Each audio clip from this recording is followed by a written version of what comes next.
On November the 24th, 2009, the police force of the small community of New Felsburg, Maine, received a most disturbing phone call from an elderly man living secluded in a house just outside the town near the edge of the woods. The man was clearly terrified and panicking, judging by his voice and the fact that he was practically shouting. The senior, who had immigrated from Norway some 20 years ago, complained that some kind of beast was prowling outside his house, trying to get in. The officer tried to calm the man down, telling him that it was probably just a coyote or maybe a bear. In either case, as long as the man had his doors and windows closed, the police officer assured him that the creature could not get in and that he would be safe until the cops arrived to remove the animal. Strangely enough, this seemed to enrage the man. He began shouting even louder, telling the officer that it isn't that goddamn simple. Immediately after he had finished that last sentence, a loud sound of shattering could be heard in the background, probably on another floor. The man's panicked screaming turned into a terrified whisper. It's inside! Oh God, help me! Were the last words they could make out as the sound became more distorted. White noise became audible, at first faintly in the background. It rapidly became louder until it almost became unbearable to hear. By then, the officer realized the man was in danger. Although he didn't think much of the sudden white noise as crappy receptions were common in the area, something had definitely broken into the house. So he got into his police car and took the 10-minute drive to the old man's house, praying he wasn't too late. Arriving at the scene, he noticed one of the windows on the bottom floor was broken, like something had come crashing through with great force. There were large claw marks on the front door, but they were unlike any the officer had ever seen. They could not have possibly been from a coyote or bear.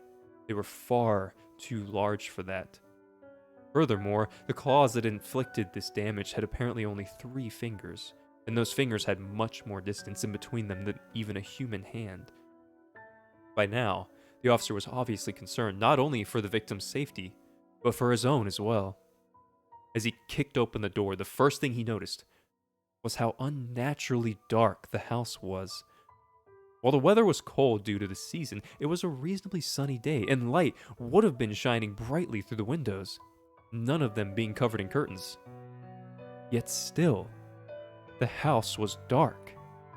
Not pitch black, but more of a grim, grayish kind of darkness that was usually paired with twilight, like some kind of invisible blankets were covering all the windows, allowing only for so much light to enter the house.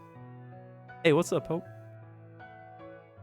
With his firearm drawn, the officer carefully ventured into the house.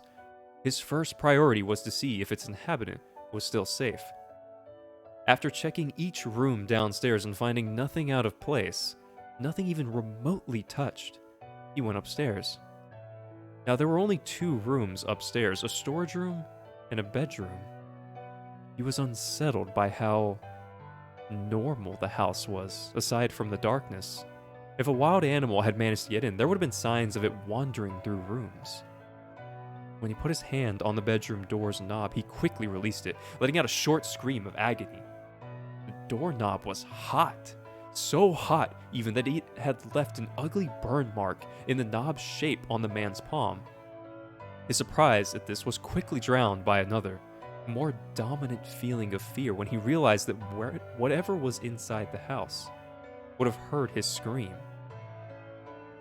He held his breath, his heart thumping in his throat as he listened for a sound. A creak downstairs. The voice of the man calling out for him, or perhaps the sound of claws, paws, making their way up the stairs or through the bedroom to get to him. A few seconds passed like this. Nothing. No sound besides the rapid beating of his own heart.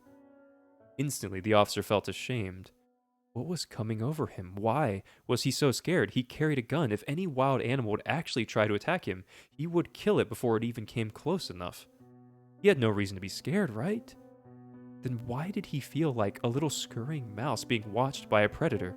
Why did he feel like he was being watched by someone? Something that was in here, wanting to kill him.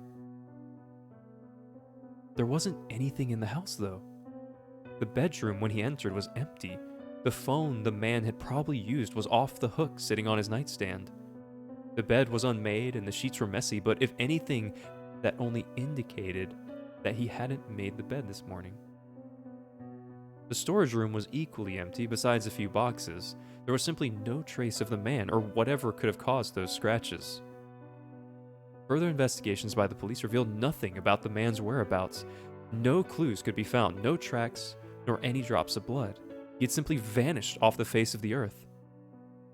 After some months, the case went cold. By then, the officer that had received the call and had been the first to enter the house had all but forgotten about a scary experience in the house. Or so it seemed.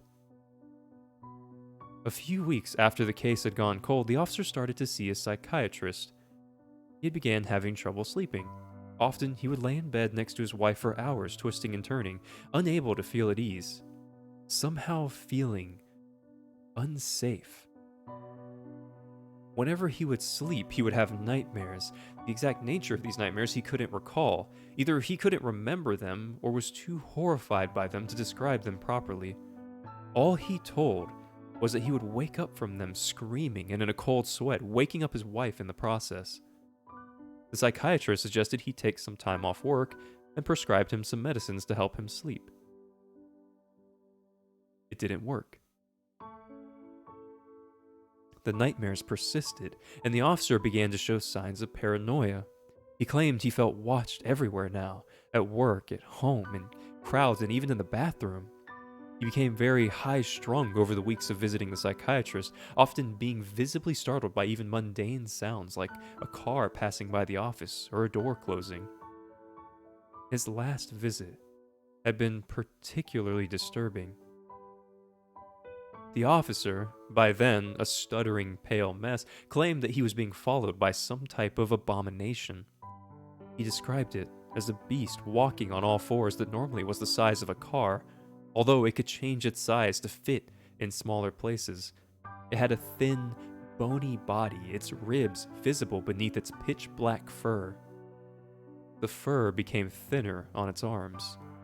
These arms were long and spidery, and were furless from the elbows down, revealing a pink, scaly skin much like a rat. Its hands consisted of 3 long fingers, with long yellow claws at the ends. These arms were much longer than its hind legs, which were much more compact, completely covered with fur and ending in hooves. The creature had no tail, and when it wasn't running, it moved forward like an ape, leaning on its scaled knuckles. The description the psychiatrist found most disturbing was its head.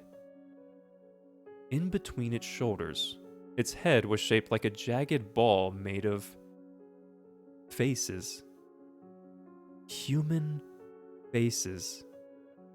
All of them pale as snow, all of them individually muttering soundless words and changing expressions as if they all had a will of their own.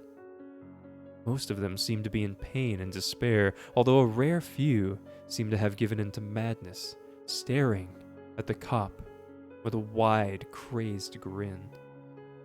He claimed the face of the man who had disappeared from his house was among them, his face stuck in an expression of despair as he cried dry tears and pleaded for help, only to find that he could make no sound. The officer claimed the creature was everywhere. Wherever he went outside, it would stand there at the end of the street, leaning on its knuckles.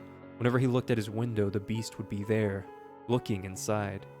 When the psychiatrist asked the man where the creature was now, he pointed past him, at the window. The psychiatrist followed the man's finger and saw nothing.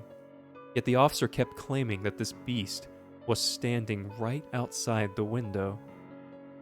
The officer then stood up and placed his hands on the psychiatrist's desk, leaning forward as his mouth twisted into a maddened grin. Then, he spoke the following words. "It's coming for you next. It's like a virus, spreading its taint through contact between people. I made the mistake of entering the house of one of its victims, and you made the mistake of being in the presence of one. His message was followed by a maddened giggle, almost like that of a child. Before he left, he claimed that the psychiatrist couldn't help him. This left the good doctor bewildered and admittedly very unnerved, because apparently this beast was somehow linked to the cold case of the Norwegian man. The psychiatrist did some research on his computer at home, and the next day, at the police station. After some digging, he discovered something terrifying. All of the officers who had been involved with the case were missing. Some were only recently gone, but others had been missing for months. Apparently, all of them had displayed the same symptoms at work. Complaints about nightmares and feeling uneasy and stressed. This outright terrified the psychiatrist because he had been trying to call the patient only hours after he left his office, only to get no answer. Even if something had happened to the former cop, his wife would have had to pick up, right? But what scared him the most, the one thing that sent shivers straight through his spine and caused the hair on his skin to stand right up, was that last night he had been having an absolutely awful nightmare.